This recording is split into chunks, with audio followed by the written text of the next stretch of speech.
शांति शांति शांति।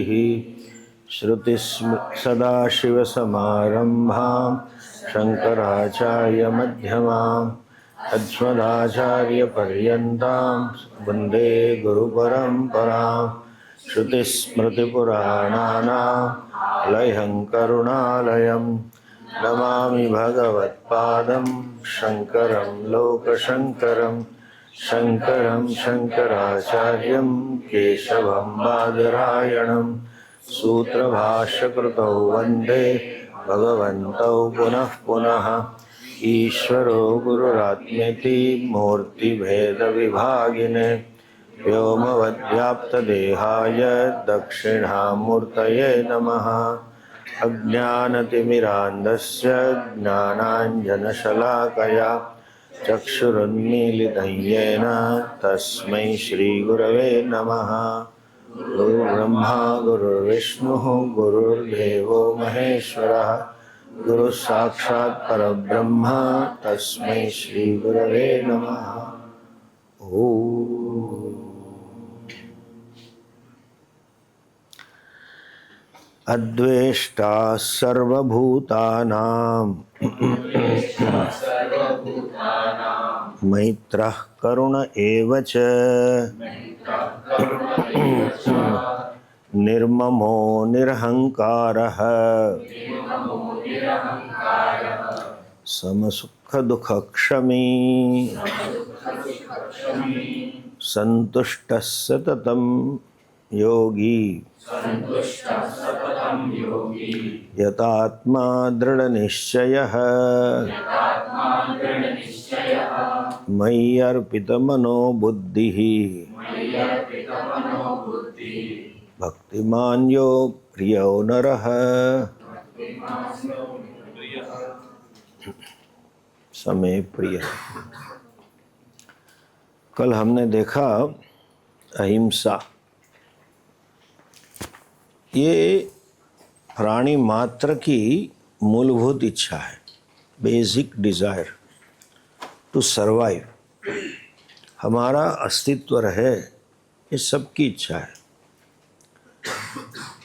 और जब हम हिंसा करते हैं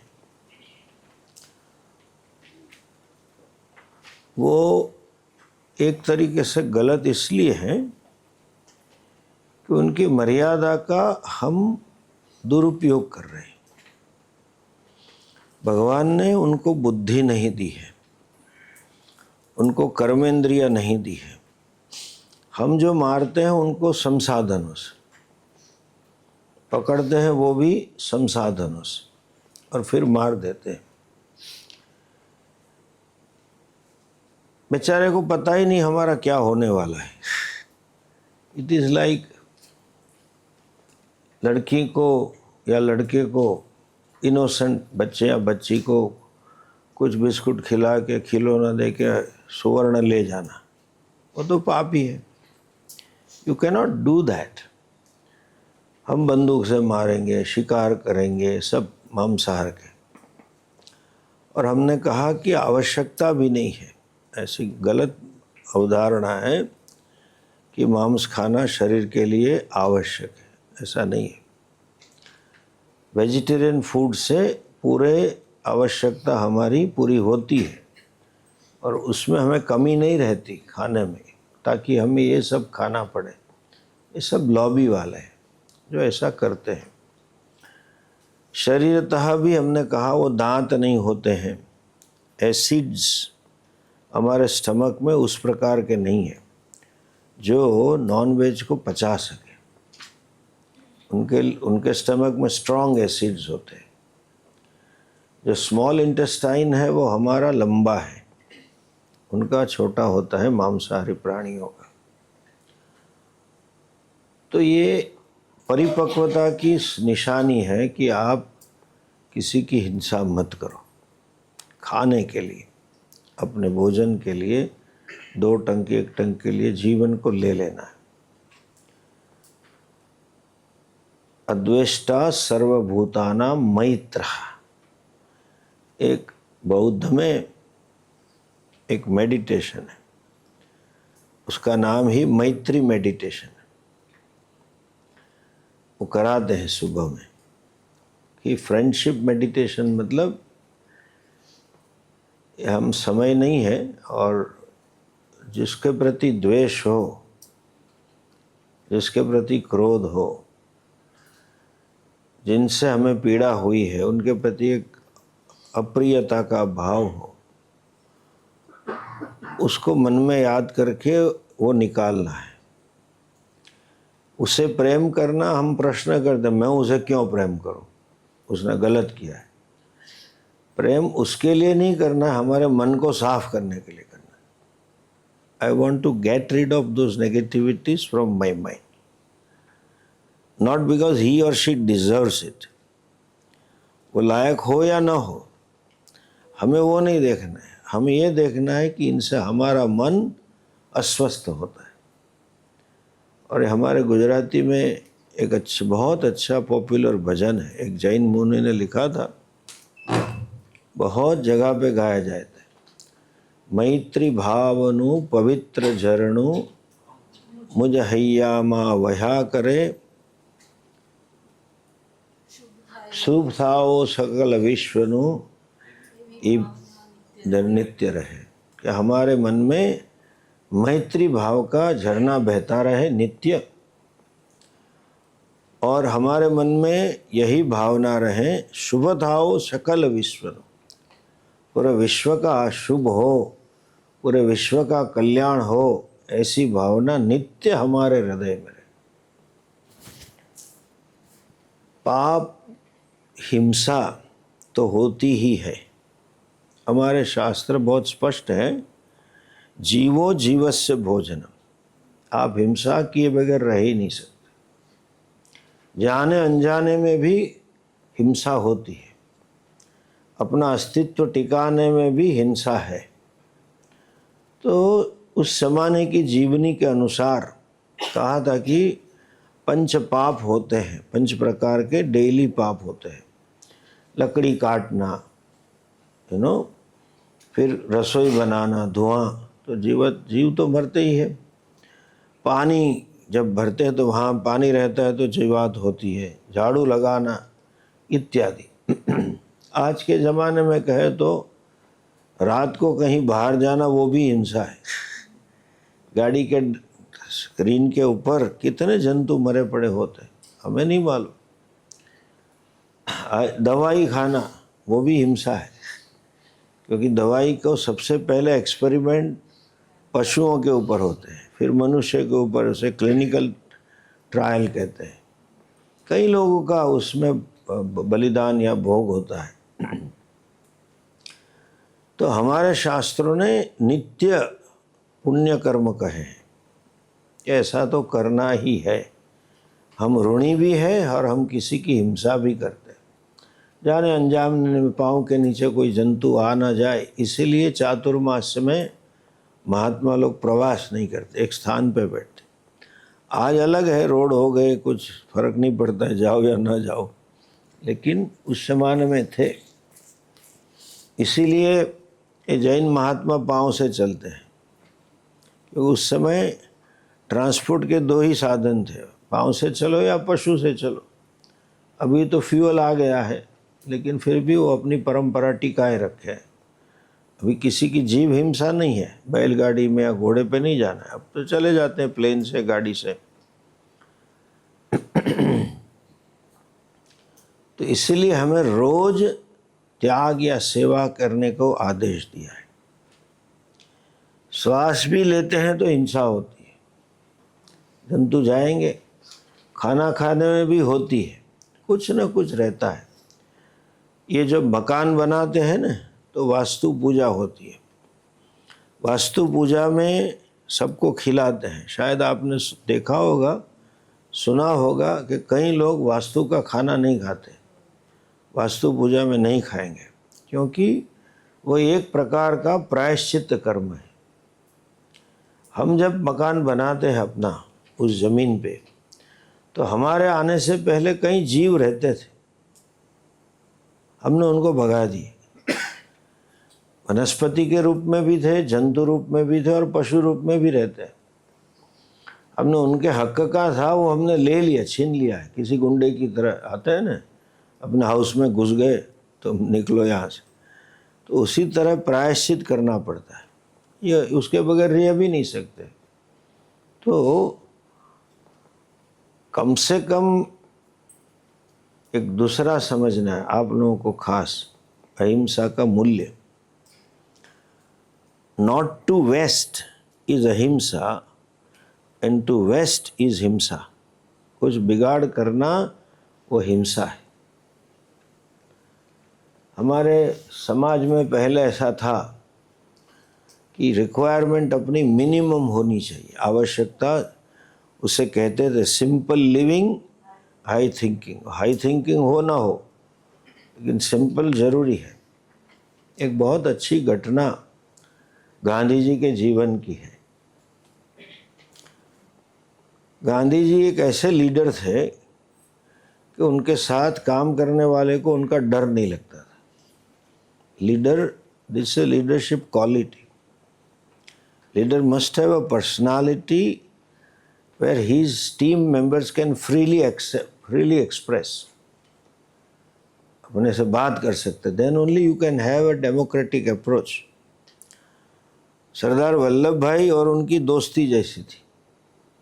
ऑन द रिकॉर्ड वो बुजुर्ग की तरह रखते थे, बड़ी। जैसे घर में भी कई पिताजी और बेटे एक दूसरे की, हाँ पिताजी अभी तुम ऐसा करो करो, मश्करी करते हैं ना। आप कभी भी आए अहमदाबाद गांधी आश्रम में, उनका संग्रहालय है चीज़ों का।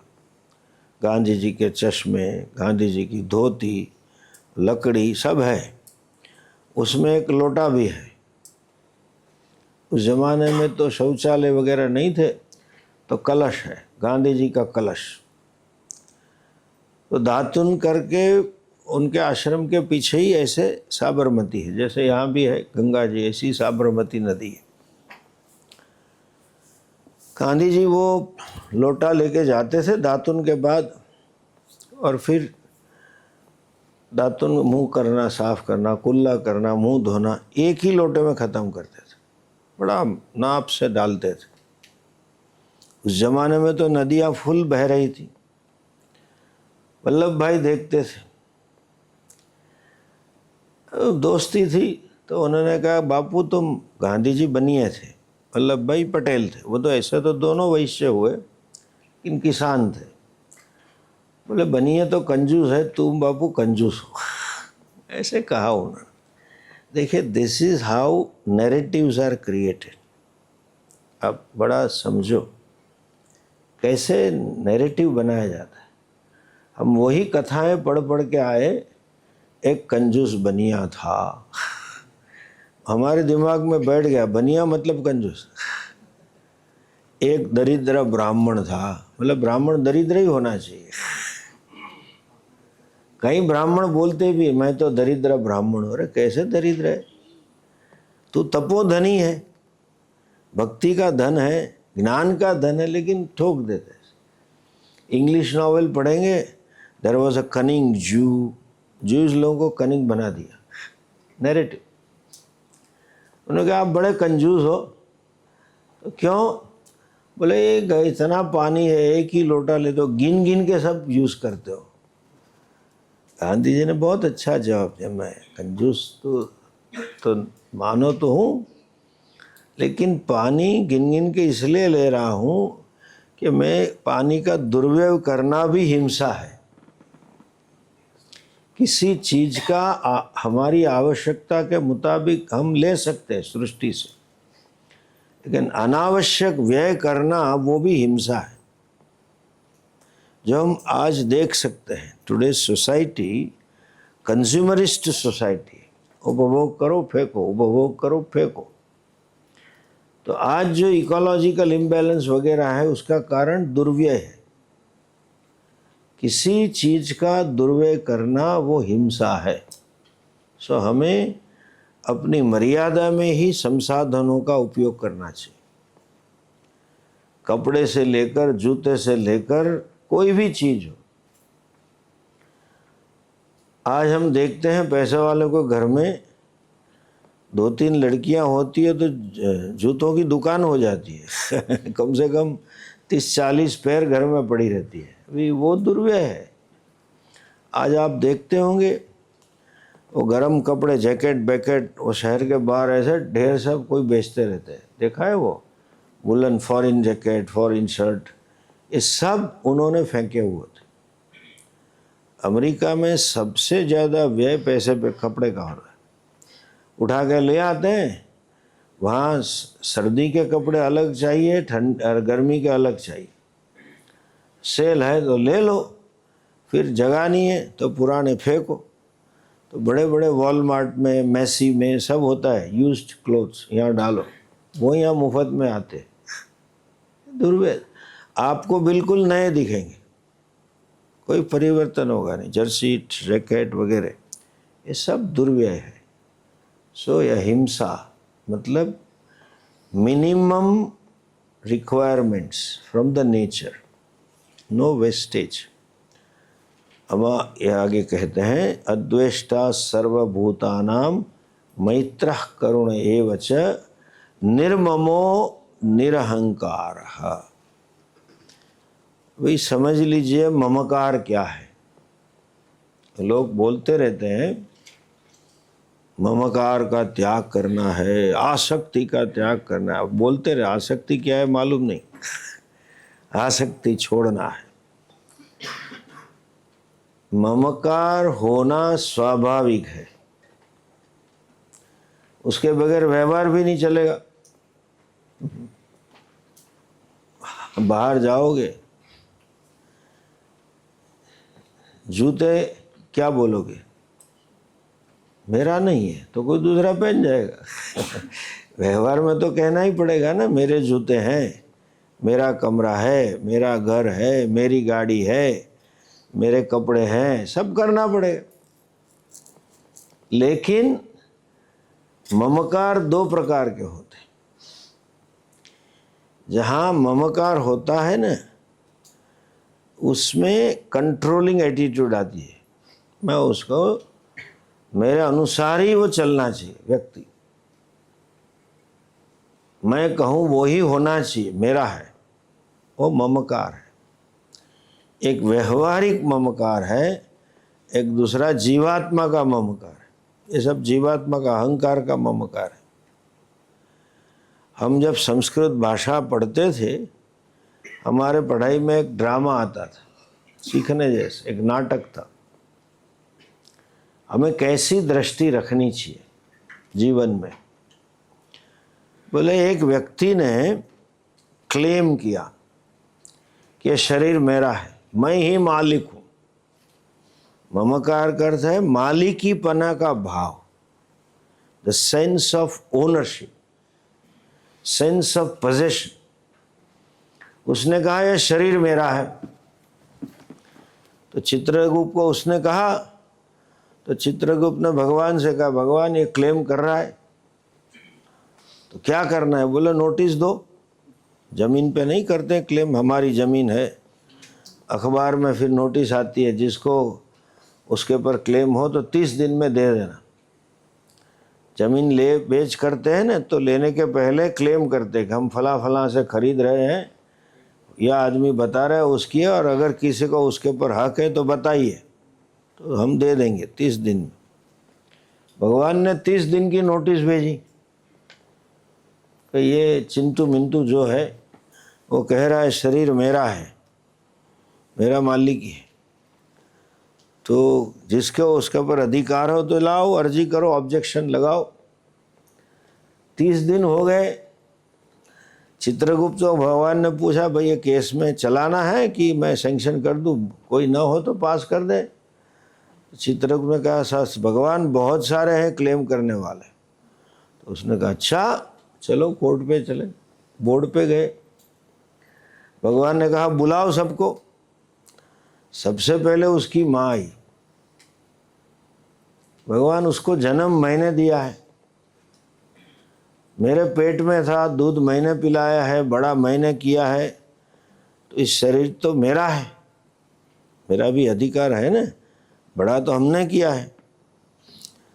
भगवान के उसके लिए खाना बनाती थी, कितना मैंने ध्यान रखा, समय समय पे दवाई देना, वो इंजेक्शन दिलवाना, खाना खिलाना। खाने की आदत नहीं थी, पीछे पीछे भाग भाग के मैंने खिलाया। तो हमारा है, तो भगवान के यू आर राइट।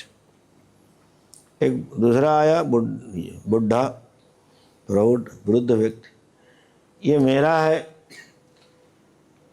उसकी माँ ने तो जन्म दिया लेकिन बीज तो मेरा था, और मैं पैसे कमा के लाता था तब तो घर चलता था, और देखो उसकी नाक मेरे जैसी है चढ़ी हुई तो ये तो मेरा ही है अधिकार।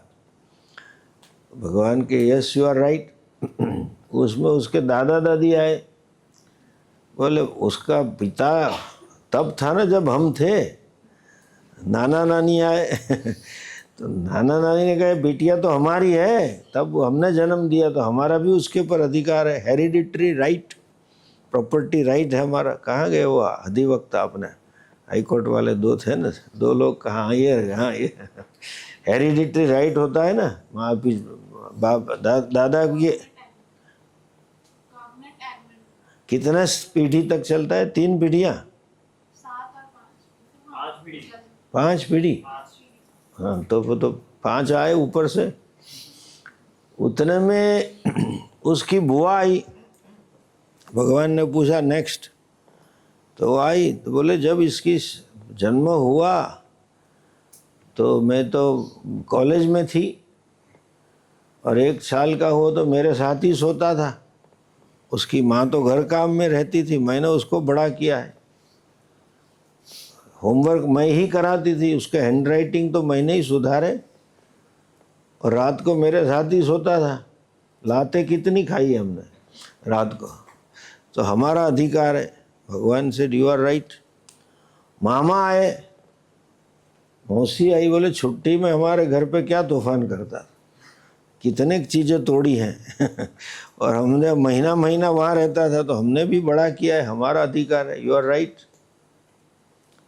प्राइमरी टीचर आए, बोले ABCD तो हमने सिखाई, मैं 1 2 3 हमने सिखाया, तब जाके मैथमेटिक्स में PhD कर रहा है, पहले एक ही नहीं आता तो कैसे हो सकता है? तो सभी शिक्षक आए।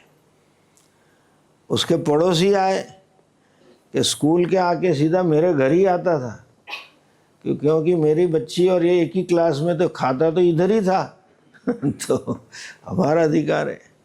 चाचा आए, चाची आए, स्कूल टीचर्स आए, कॉलेज टीचर्स आए, सब आ गए, सब ने अधिकार लगाया।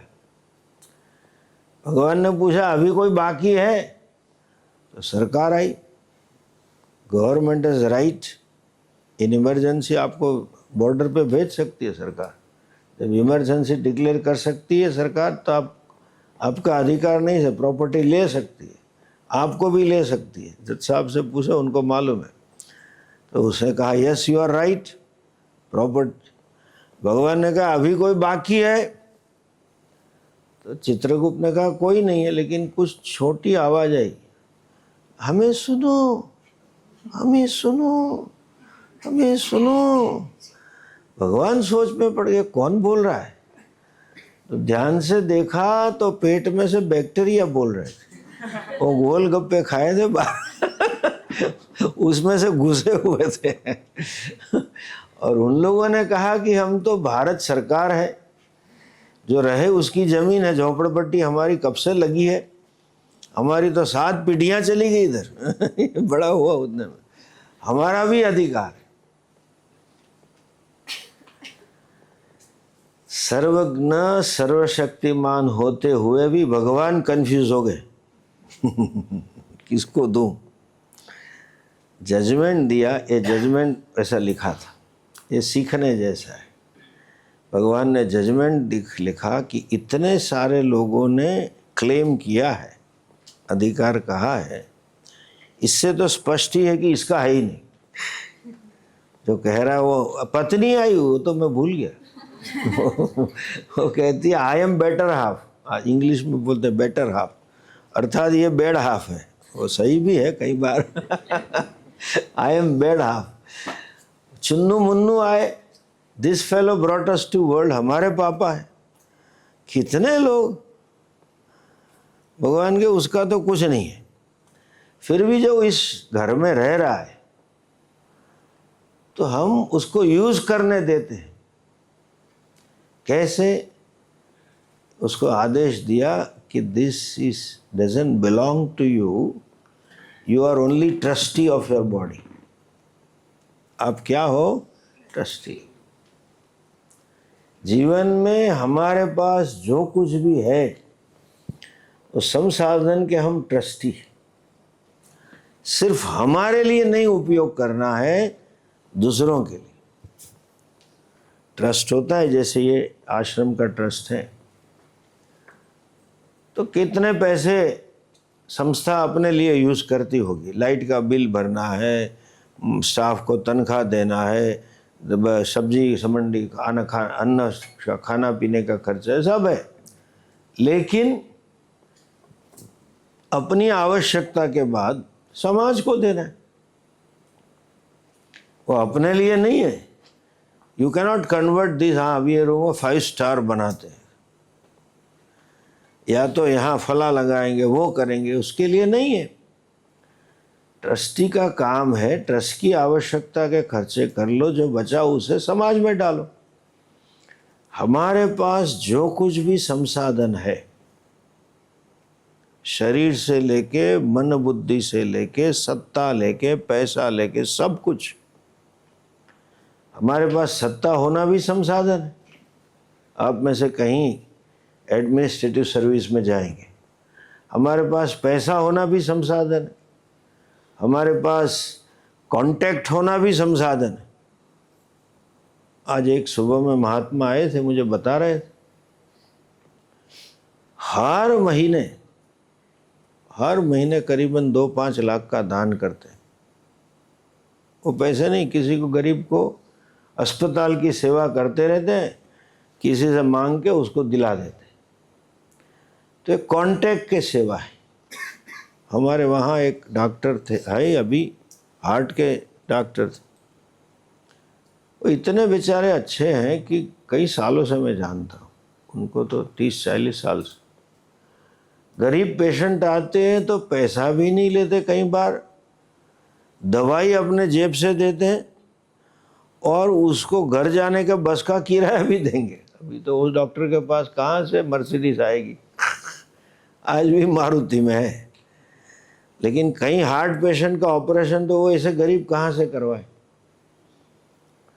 तो उनकी गुडविल थी, तो ऐसा करते थे, बैंक से सबसे उसका अकाउंट खुलवा देते बैंक में, और अखबार वालों को नोट भेज देते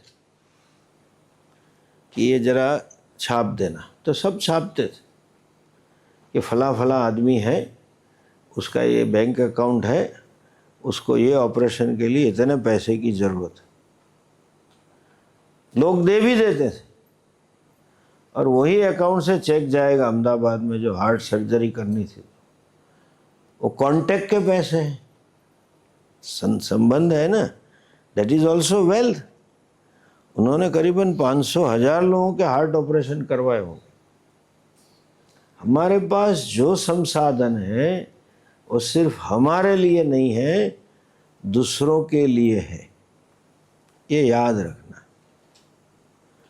आज की जो समाज व्यवस्था है, आज की जो मानसिक स्थिति है, अवधारणा है, सब कुछ मेरे लिए ही है। संग्रह की वृत्ति है, त्याग की वृत्ति है ही नहीं। कई लोगों के पास करोड़ों रुपये होते हैं, बैंक में पड़े हैं, जमीन में पड़े हैं, गोल्ड बार में पड़े, लेकिन दान नहीं करेंगे। ये ममकार है, आई कैनॉट गिव अप। ये ट्रस्टी का भाव करके आप जीना है कि मेरे पास जो कुछ है उस मेरा खुद का नहीं है, मैं सिर्फ और सिर्फ ट्रस्टी हूँ। मेरी कितनी आवश्यकता है मैं रख लूँ, बाकी का हमेशा राष्ट्र के काम में, समाज के काम में मैं दे दूँ। ये जब भावना है वो निर्ममता है। शायद आपको पता है कि नहीं मालूम नहीं, हमने ये जो टाटा ग्रुप है ना, उसका मालिक टाटा चैरिटेबल ट्रस्ट है। तो एक बहुत अच्छी एडवर्टीजमेंट पहले वो दूरदर्शन के ज़माने में आती थी। ऐसा 18 चीज़ आती थी। We have science research centre, we have cancer research center, we are into education, having some number of colleges, we give scholarships, ऐसी 18 चीज। और 18वां क्या था, 17 आएगी बाद में लिखेंगे। And we also manufacture steel, Tata steel. अर्थात स्टील बनाना हमारा मुख्य काम नहीं है, सेवा करना हमारा काम। वो आज भी है। आप ज़रा समय मिले तो पढ़ना। ताज होटल पे जब आतंकवादी हमला हुआ, उसमें घायलों के प्रति, मरे हुए के प्रति क्या उनकी सेवा है। मैं स्वयं मिला हूँ। कई बार कॉन्फ्रेंस होती है तो होटल में रहना होता है 5 स्टार। तो बड़ौदा में ही थी एक कॉन्फ्रेंस, तो दलाई लामा आए थे सब, तो हम वहीं रहे थे। बड़ौदा में भक्त के घर रह सकते हैं, लेकिन वो मिल सकते हैं वहाँ है तो खाने में तो रोज़ मिलेंगे। तो ऐसे 3-4 दिन का था कॉन्फ्रेंस, हिंदू बुद्धिस्ट। तो वैसा ही हमने कहाँ, ये दिल्ली में शायद कॉन्फ्रेंस में आए थे, तो टाटा की होटल में थे हम। तो वो बच्चे टाटास में हिंदू होते हैं, थोड़ा श्रद्धालु होते हैं, पूछते रहते हैं महाराज जी कुछ चाहिए। और हम तो प्याज भी नहीं खाते, लहसुन नहीं खाते, वो कुछ नहीं, तो हम बोलते अलग से बनाओ तो खाएंगे। तो बेचारे लाते थे, फिर बातें करते हैं। दोनों ने हमें जो कहा, बोले मेरे पिताजी भी टाटा में थे, टाटा ग्रुप ऑफ होटल्स। इसके पहले एक ने कहा मैं शेरटन में था, दूसरा ने कहा मैं मैरियट ग्रुप में था। 3-4 साल से मैं पहले बड़ौदा वाला बोला 4 साल से मैं ट्राई कर रहा था आने के लिए, तो 5वें साल अभी मिला, तो मैं अभी नया आया हूँ। तो बोला क्यों यहाँ आए? गुजरात आना था। आप गुजरात के हो? नहीं, मैं तो बिहार का हूँ। तो बोले क्यों आना है? मैं तनख्वाह ज़्यादा है क्या? नहीं, यहाँ तो मुझे 20% का घाटा है, लेकिन टाटा ग्रुप में जो मानवीय अभिगम है, इसलिए हमें यही नौकरी करनी। That is an attitude. Lakshmi Mittal जब ग्लोबलाइजेशन हुआ, लिबरलाइजेशन, वो स्टील किंग है यूरोप का। यहाँ स्टील फैक्ट्री लाने के लिए आया था। उड़िया में उन्होंने काफ़ी ज़मीन ली। तो जब निकले तो उन्हें पूछा गया कि भाई, आप जनरल इंटरव्यू लेते हैं ना पत्रकार, तो कहते हैं कि पत्रकारों ने पूछा आखिर में कि आपके, तो नॉर्मल क्वेश्चन होंगे स्टील के विषय में, ज़मीन के, ब्यूरोक्रेसी। बाद में पूछा कि आपकी दृष्टि में सबसे श्रेष्ठ इंडिया का कॉरपोरेट हाउस कौन सा है? उस समय जीडीपी में तो नंबर 1 रिलायंस था, दूसरे में अडानी, ये सब थे। टाटा का 8वां 9वां नंबर है उनकी वर्थ के हिसाब से। तो उन्होंने कहा टाटा ग्रुप। तो वो रिपोर्टर ने कहा है आप आंकड़े देखो, टाटा तो कहीं नहीं है, पहले 5 में भी नहीं है। बोले फिर भी, के बोले श्रेष्ठ है। बोले क्यों? कि मैंने रतन टाटा से कहा कि मुझे थोड़ा देखना है आपका प्लांट टाटा नगर का, तो मैं जाता हूँ। तो टाटा ने कहा आप जाइए, वो मैं थोड़ा काम में हूँ। और उन्होंने अपने स्टाफ को सूचनाएं दे दी, उसको जो देखना है, जो चाहिए सब इन्फॉर्मेशन दो, घूमने दो, वरना तो प्रतिस्पर्धी होते थे ना, कॉम्पिटिटर।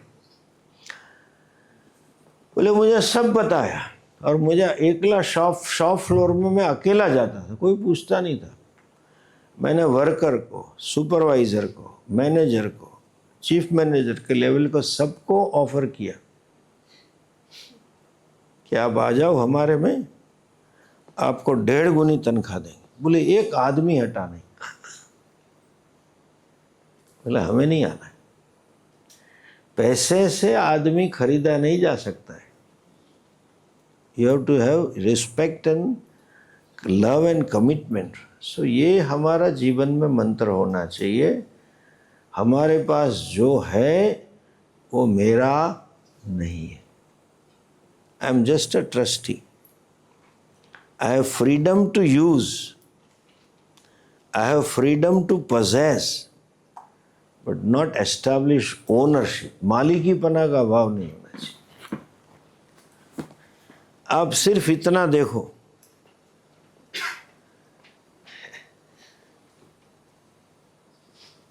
कल्पना कीजिए दो दोस्त हैं स्कूल से, ठीक। वो एक दोस्त चला गया अमेरिका, दूसरा वही बगल में ही रहते थे, यहाँ रह गया। तो संबंध ऐसा ही था, उसके बच्चे आते, उनके इंडिया वाले, भारत वाले बच्चे के लड़की वहाँ गई तो बेटी की तरह ही रखा, पढ़ाया कराया। और ये भी ऐसा ही था, उसके अकेले एकलौता बेटा था, माँ बाप का ध्यान रखता था वगैरह वगैरह। तो जब वो बुजुर्ग, वो मिडिल क्लास था दूसरा दोस्त, और ये अमेरिका से पैसे आ गए।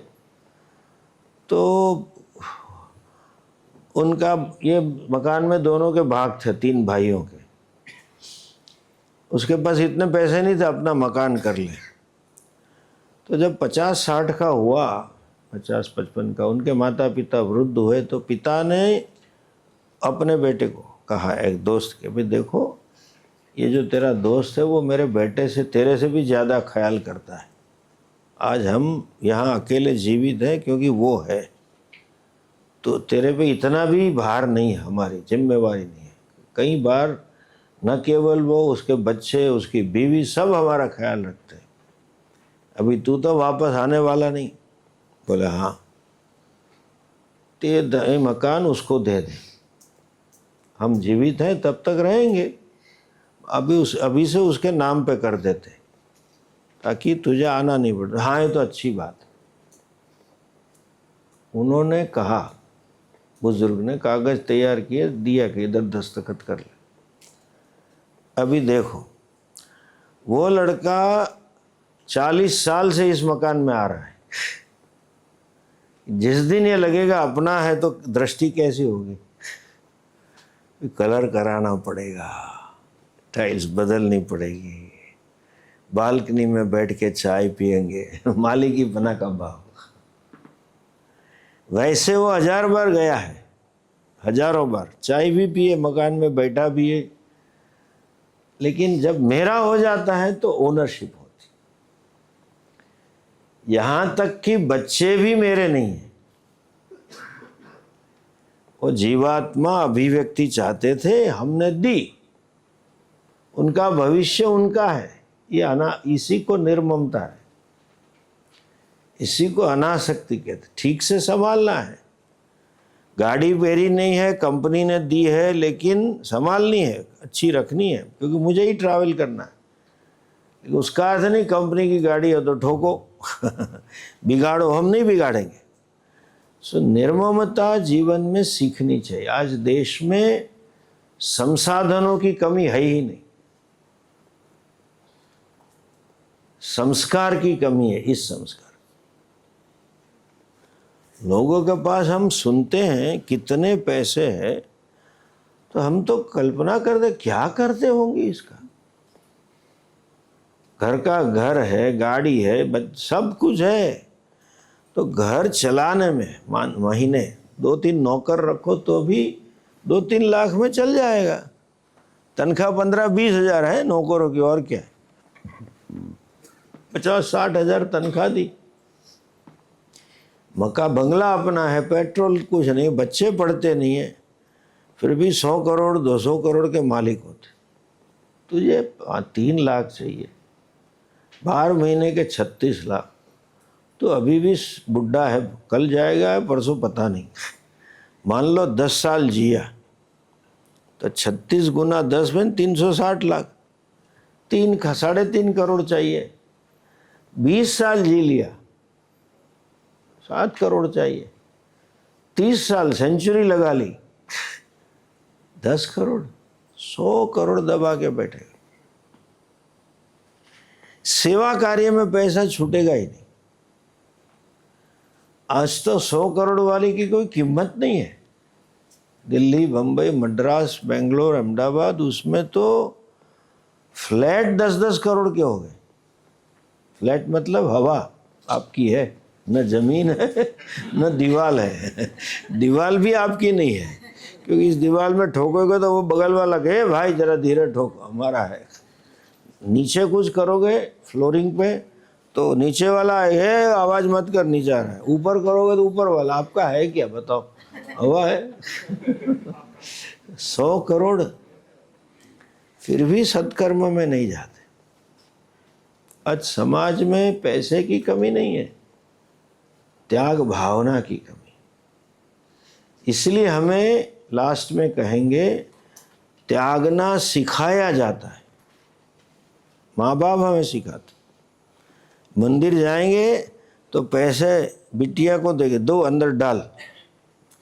कोई भिक्षुक आएगा तो कहेगा तू दे, है ना, गरीब को तू पैसा दे। महात्मा आएंगे तो दक्षिणा उससे दिलवाएंगे। 3 साल वाले 5 साल वाले बच्चे को तो आना भी नहीं होता है, फिर भी माँ डांट, ले कवर जा दे, क्या प्रणाम कर। उसको प्रणाम नहीं करना है, कवर देने में धर्जा नहीं है, लेकिन फेंकेगा। और तब से सिखाते हैं। उपनिषद में कहा है तेन त्यक्तेन भुंजीता, ये भावना होनी चाहिए। हमारी भावना ऐसी थी कि कुटुंब में कोई बुआ कोई चाचा चाची ऐसे ही पलते थे, तब तो संसाधन भी नहीं थे। तो हमेशा याद रखो हमारे पास जो है वो हमारा अकेले का नहीं है। It is not my own, not for me only, it is for everybody. ये भावना ट्रस्टीशिप की है, उसी को निर्ममता कहते हैं। मेरा है बोलने में हर्जा नहीं है, उपयोग करने में हर्जा नहीं है। मकान को मेरा कहना, गाड़ी को मेरा कहना और दूसरी कई चीज़ों को आप मेरा कहते। अभी आप जाएंगे कल परसों तो आप कहेंगे कि बात बात में भूल, अरे मैं जा रहा हूँ। कौन, कहाँ जा रहे हैं? भोपाल। अच्छा मैं भी जा रहा हूँ। कौन सी ट्रेन? इसी ट्रेन में जा रहा हूँ। कौन सी सीट है तुम्हारी? तो तुम कहोगे कि भाई AC सेकंड AC में A2 कोच में 22 नंबर की सीट मेरी है। ध्यान से सुनो, second AC A2 coach 22 number की सीट मेरी। जब आप मेरी कह रहे हो तो आज ऊपर कोई बैठा है मेरी है कहने वाला, कल भी बैठेगा और आप भी बैठोगे और फिर दूसरे दिन तीसरा बैठेगा। मेरा कहना और उपयोग करना वो मेरापना अलग है, मेरा मकान है मेरी गाड़ी है वो अलग है। उसमें मालिकीपना का भाव है, इसमें मालिकीपना नहीं है। ऐसा नहीं है कि उठ के चलो ये बेड अच्छी है यार, ले जाए, नई गाड़ी मोदी ने अच्छी निकाली है, चलो मेरा घर पे ले जाओ। वो नहीं कर सकते आप, और करते भी नहीं हो। जिंदगी में खूब कमाओ, खूब आगे बढ़ो, लेकिन थोड़ा राष्ट्र के लिए, समाज के लिए, दूसरों के लिए त्याग करना सीखो। आज लोग इतने कमाते रहते हैं कि त्याग के लिए भी समय नहीं है, वृत्ति भी नहीं है और समय भी नहीं। आखिर में इतना कहेंगे, अपनी आवश्यकता के से ज़्यादा रखना पाप है। आपको मालूम है मेडिकल साइंस में ट्यूमर क्या बोलेंगे हिंदी में? गांठ बोलते, क्या बोलते? गांठ बोलते हैं हिंदी में ट्यूमर को, हाँ, गठानिया। गठानिया होती है ना कहीं हाथ में, स्टमक में, सर में, कहीं पे भी। ट्यूमर क्या चीज़ है मालूम? वो अवयव अपनी आवश्यकता से ज़्यादा संग्रह करता है, वो गांठ। खून बहता रहता है, सबको बोलता है तुम्हें जो चाहिए ले लो, जो चाहिए ले लो, अंग लेते रहते हैं और घूमता रहता है। जहाँ आवश्यकता से ज़्यादा है वो गांठ है। कई पिक्चर देख के अपने को बड़ी जुगुप्सा होती है। कई लोगों के शरीर में रोग है, पूरे शरीर में इधर उधर गांठ होती, कैसे विकृत लगते हैं वो शरीर। देखा है कभी? जरा देख लेना, मिलेगा गूगल पे, यूट्यूब पे, बड़ा विकृत लगता है। जो समाज में ऐसी गांठ होती है, समाज विकृत हो जाता है। और आज समाज उसी गांठों से ही भरा पड़ा है, आवश्यकता से इत्याधिक। कभी कभी तो हमें ये अफसर, IAS अफसरों के पास 100 करोड़ 200 करोड़ पकड़ाता है। आपके मध्य प्रदेश में एक हुआ था, ऑफिस के कपबोर्ड में ही पैसे रखता था। क्या हिम्मत है उसकी। और कितना सेटिंग होगा, सब प्यून से लेके सबको मालूम है इधर है पैसे, सब लेते होंगे, बंटवारा सबका होगा, वरना तो कोई रात को आके ले जाता ना, कपबोर्ड में रखे हैं तो। क्यों कर रहे हैं? कभी देखते ही नहीं कि हमें कितना आवश्यक है। हुआ क्या है, लास्ट में कह के हम पूरा करेंगे, capacity to earn is infinite. जिंदगी में सीखना ये है कि हमें कितनी आवश्यकता है। आप जितना कमाते हो ज़्यादा, उतना नेचर के संसाधनों का दुर्व्यय होता है। आप बिगाड़ते हो, वो हिंसा है। ऐसी अहिंसा मत करना, ठीक है? ओम पूर्णमदः पूर्णमिदं पूर्णात् पूर्णमुदच्यते पूर्णस्य पूर्णमादाय पूर्णमेवावशिष्यते। ओम शांति शांति शांति। हरि ओम। श्री गुरुभ्यो नमः। हरि ओम।